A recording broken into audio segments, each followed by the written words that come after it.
قد انتصروا هم حزب الله.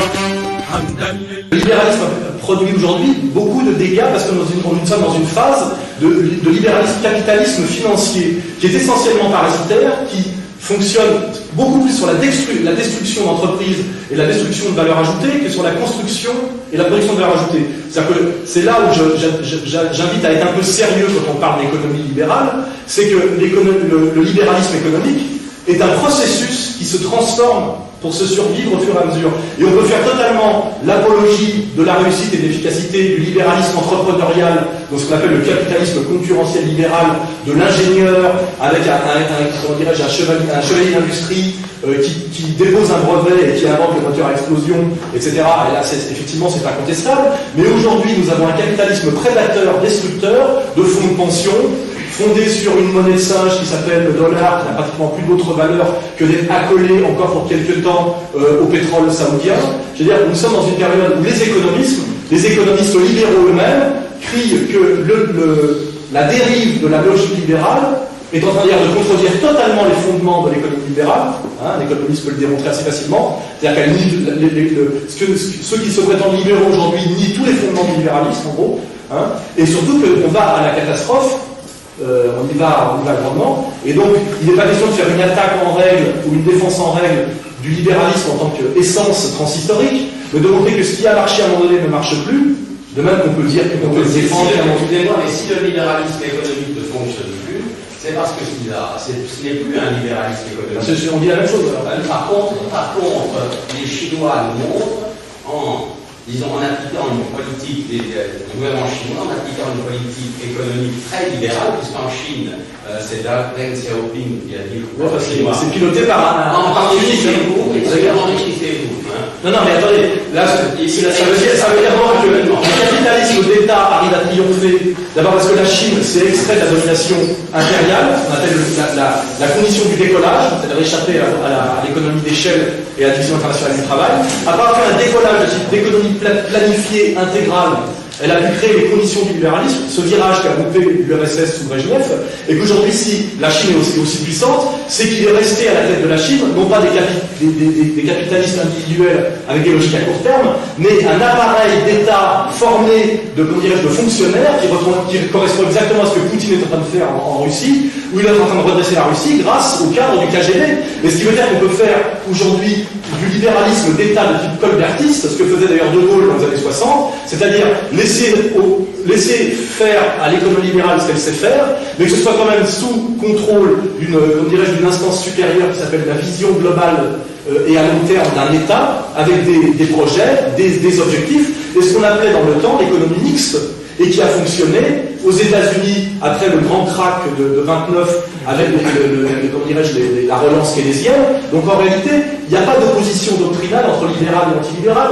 Il est évident que le libéralisme intégral amène à des chaos économiques qu'on a vérifié plusieurs fois dans l'histoire, qu'après il y a des périodes d'économie libérale contrôlée et dirigée qui d'ailleurs existent au même moment aux États-Unis, en Allemagne et même en Russie, parce qu'à un moment donné, finalement tout le monde a fait de la planification, les États-Unis en font, l'URSS en fait, l'Allemagne en fait. Et voilà, et la France en a fait aussi. Et aujourd'hui, on est dans une perte de contrôle du libéral intégraliste par le politique, et qui est en train de nous amener au chaos. Donc moi je ne fais pas, on n'est pas dans un débat pour ou contre le libéralisme, on est dans, comment dirais-je, le libéralisme n'est pas une religion, c'est une pratique. Et aujourd'hui, le politique ne pouvant plus du tout contrôler la logique libérale financière, cette logique libérale financière est en train de créer des chaos, qui d'ailleurs sont des chaos sociaux, même des chaos ethnico-culturels, car les implications de la logique économique se retrouvent souvent ailleurs. C'est-à-dire que la logique de dumping social, c'est-à-dire que la concurrence libre et non faussée, justifiant les baisses de coûts de production dans nos régions, dont l'immigration sauvage, nous avons à un moment donné une destruction ethnico-culturelle liée à la logique libérale. Ce qui veut dire qu'une cause économique a une conséquence ethno-culturelle. Et ce que je dis moi, c'est que le libéralisme ne peut pas être une vision du monde au sens ça ne peut pas être une transcendance et que la loi du marché, c'est le compte d'exploitation annuel. Quelqu'un qui doit vous donner un intérêt sur votre argent qui est placé, c'est-à-dire la logique du capital, s'il vous dit j'ai un projet qui va rapporter dans 20 ans, vous le retirez de votre argent, car il faut qu'il rapporte dans 1 ou 2 ou 3 ans. Or, il y a des domaines de la société humaine où il faut avoir des visions à long terme, comme notamment l'éducation, la recherche, des questions de la dépendance énergétique, l'armement. Or, le tout libéral, c'est-à-dire le tout marché, est catastrophique pour une communauté humaine, et tout le monde le sait, tout le monde le dit. C'est-à-dire qu'à un moment donné, ça ne permet plus de penser, notamment à la notion de service public. On peut très bien, dans la logique libérale intégrale, le service des pompiers doit être privatisé, et ne seront éteints les incendies que de ceux qui ont payé. Je veux dire, or si vous n'éteignez pas l'incendie de l'immeuble parce qu'il n'a pas payé, le feu se propage aux autres. Donc c'est-à-dire que la logique libérale est rapidement, quand elle est intégrale et intégraliste, une absurdité totale. Et je vois même pas en quoi c'est un sujet de discussion, car tout le monde l'admet. Donc moi je ne suis pas sur une position doctrinale pour ou contre le libéralisme et la défense du communisme. On sait que tout ça est tombé, et n'ayons pas des combats de retard. Le mur de Berlin est tombé, et la cause nationale, c'est plus de lutter contre la pieuvre rouge. C'est simplement, aujourd'hui, quelle est la force qui nous détruit? C'est le libéralisme mondialisé de type financier, qui est un destructeur de civilisation, d'emploi et même de richesse, c'est-à-dire qu'il ne remplit plus ses objectifs. Et tout le monde l'admet, même les prix Nobel d'économie. Le problème, c'est que c'est un rapport de force politique. C'est qu'aujourd'hui, c'est l'argent qui dirige le monde et que les politiques sont au service de l'argent, parce que s'ils n'obéissent pas, ils dégagent, et qu'ils sont payés et achetés. Et la question, c'est comment faire pour que l'homme, quelque part, reprenne les commandes d'un espèce de monde qui suit une logique que plus personne ne contrôle et qui est la logique du pur profit à court terme, et qui est une logique catastrophique et qui va nous conduire d'ailleurs à l'écroulement dans pas longtemps. Il y a deux gauches, la gauche bobo et la gauche du travail, il y a deux droites, la droite financière mondialiste et la droite entrepreneuriale enracinée. C'est correspond à la réalité sociologique aujourd'hui. Que vous appelez ça des gauche ou droite parce que ça ressemble à votre vision du monde, c'est une chose, mais je pense que ma vision est plus, en termes de sociologie contemporaine, est plus réelle, parce qu'effectivement, elle tient compte de l'évolution des choses. Moi, je ne fais pas de saut dans le temps. Je ne pense pas que si elle n'avait pas la Révolution française, ça serait mieux. Elle a eu lieu. Ça permet une réconciliation également avec les Jurassiens. Et ben, la droite des valeurs, c'est quoi? Quand je parle de la gauche du travail, la droite des valeurs, c'est celle-là. Qu'est-ce qu'était le cercle Proudhon? Bien sûr, pour moi, un bourgeois français, petit patron, qui se bat pour sauver les emplois, qui lui n'a pas droit au chômage s'il se casse la gueule, et qui respecte ses employés parce qu'il respecte le travail et que lui-même se lève plutôt que les autres arrivent au boulot avant les autres, ce que j'appelle des élites légitimes et responsables. Ce type-là est totalement légitime, et d'ailleurs il ne sera jamais contesté par ses employés. Mais le type qui n'est jamais là, qui passe son temps à délocaliser pour aller tirer des putes ukrainiennes, et dont tout le pognon est dans des paradis fiscaux sur des îles anglo-normandes, ce mec-là, s'il met les pieds à l'usine, il se fait couper la tête. Et c'est toute la différence entre la droite des valeurs et la droite financière. Or, la vraie naïveté, la vraie bêtise de la droite nationale, c'est de croire à une possible union des droites et d'en donner des surnoms comme nous sommes la vraie droite. Ce n'est pas explicite, la vraie droite, je ne sais pas ce que ça veut dire, et moi je ne pense pas que Pascal Bulle puisse être la vraie droite à Paris, et Marine Le Pen la vraie gauche à Hénin Beaumont. Or c'est vrai, c'est-à-dire que c'est la gauche du travail qui essaie de prendre le pouvoir à Hénin Beaumont contre la trahison de la gauche bobo, et c'est la droite des valeurs qui essaie de rester présente à Paris contre la droite totalement décadente, financière, incarnée par Madame de Panafieux. Donc je crois plus à ces termes sacrés de la gauche du travail et de la droite des valeurs contre la gauche bobo et la droite financière qu'à ton truc de ni gauche ni droite. Briser le libéralisme. La droite nationale est le camp qui a été vaincu par l'économie. C'est la logique économique qui a déclassé les élites bourgeoises qui aujourd'hui sont un peu au Front National, c'est-à-dire c'est la bourgeoisie déclassée par les évolutions de la logique du profit. Donc souvent les gens de la droite nationale méprisent l'économie parce que c'est la catégorie qui les a vaincus. Le problème c'est que pour lutter contre quelque chose, il faut le connaître. Et moi j'ai souvent eu des problèmes avec les gens du Front National que j'aime bien, mais qui disent moi je suis libéral parce que je suis pour la liberté. Je leur dis aujourd'hui, le néolibéralisme tel qu'il est l'interdiction même de la liberté d'entreprendre pour un individu. On le sait. Je veux dire, le capital a une logique évolutive avec des sauts qualitatifs. Et effectivement, il y a un déficit de culture économique, avec notamment le mépris aussi de la critique marxiste, qui est très bête, parce qu'en réalité, les 3 quarts des nationalistes intelligents sont comme M. Jourdain, qui faisait de la prose sans le savoir, des marxistes sans le savoir sur le terrain de la critique du libéralisme. Mais tout ça est une explication historique. Pour eux, l'économie, c'est de la merde, c'est un peu des fusils contre le carnet de chèques. En réalité, tout ça n'existe pas. Et il y a un travail qui est fait pour la dernière campagne présidentielle. Il y avait un programme économique qui était de très bonne qualité. Simplement, les médias on jouait sur un vieux discours, dire le Français n'a pas de programme économique et il ne connaît rien. C'était plus tout à fait vrai. De toute façon, les autres n'ont pas donné de leçons, parce que quand on voit les résultats en termes de gestion, si en plus ce sont des spécialistes de l'économie, qu'est-ce que ça serait si ça n'en était pas? Mais c'est vrai que ramener toujours les questions au rapport capital-travail, c'est très important, ce qui d'ailleurs n'empêche pas de parler d'éthique, de transcendance. Le comité européen contre la torture.